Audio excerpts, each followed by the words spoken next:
Now once you get your hole big enough, you should be able to shine a flashlight up there, or take your finger or something to determine whether or not you think this is going to fit.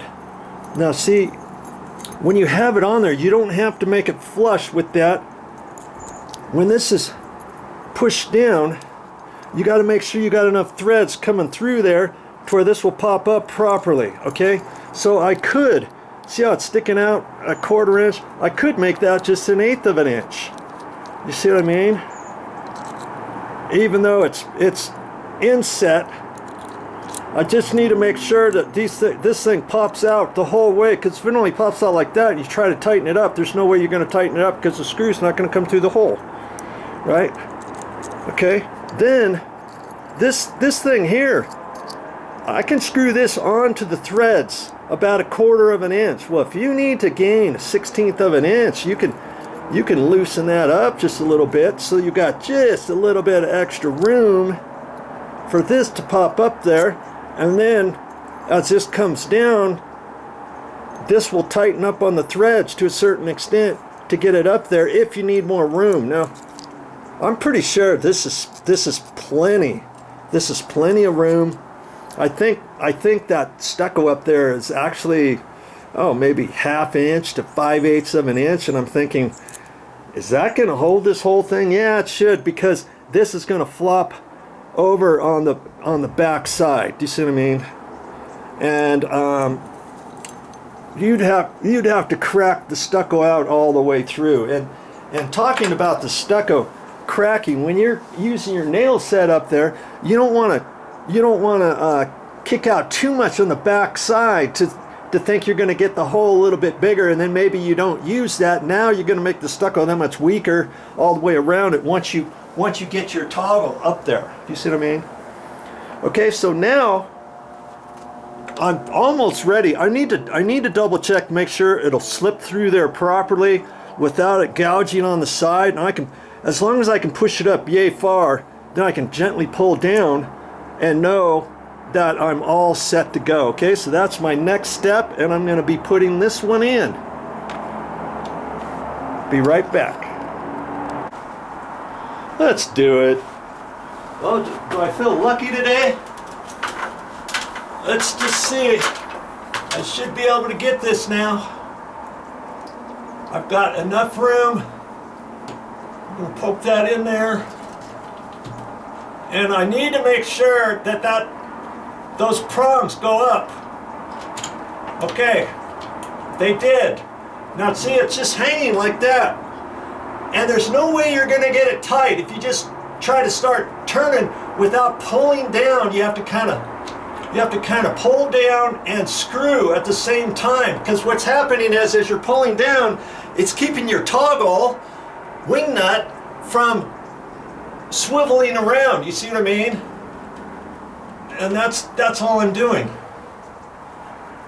I'm pulling down on it, and it's getting closer. Okay, I'm just pulling down as I'm turning it.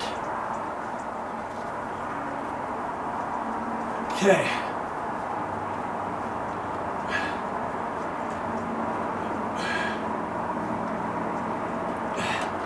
And I want to center it, position it so it's going to cover up the hole on the stucco.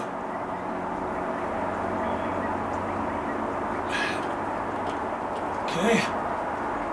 And now I'm tightening it to the stucco, and I only have to get it snug. I don't have to get it really super tight, do I? You know, it's still going. And wherever it stops, it stops. I don't care where this lines up or anything. If it lines up to the front, to the backyard, fine. Okay, there, that's it. I'm not doing anything more. I could probably, if I had something to hang on to this, I could probably hang off of that. You know what I mean? And it's only as strong as your neck. That's why, another reason why I decided to go with the jumbo, because I don't want that neck to snap off. You see what I mean? That's the only thing. The neck, in fact, the neck I believe the neck would snap off before the stucco would break out. You see? Okay, that's pretty much it. Okay, I just have to get this all untangled and hung, and boy, Mommy's gonna be happy when this is up. It's been down for a while. She's been bugging me about it, but it didn't really take that long once I got going. Okay, all right, so that is how to install a swag hook, and there's different ways. Hopefully I gave you enough information on this video for you to decide if you can install it on your own, and pretty much you do the same way if that was a sheetrock drywall ceiling inside your house, an angled ceiling, a flat ceiling. If you got wood up there, you know what to do. You're going to use this one, okay, with the wood threads. If it's the other, you're going to use this. You're going to use just the threaded rod with the toggle, okay? And the important thing is to make sure you've got that fairly snug on your toggle. I could have tightened up the brown one a little bit more, but I got it on there plenty. I don't think anything's going to happen to it. Okay? So if you want to keep watching this video, I'm going to finish it up showing you this after I install it.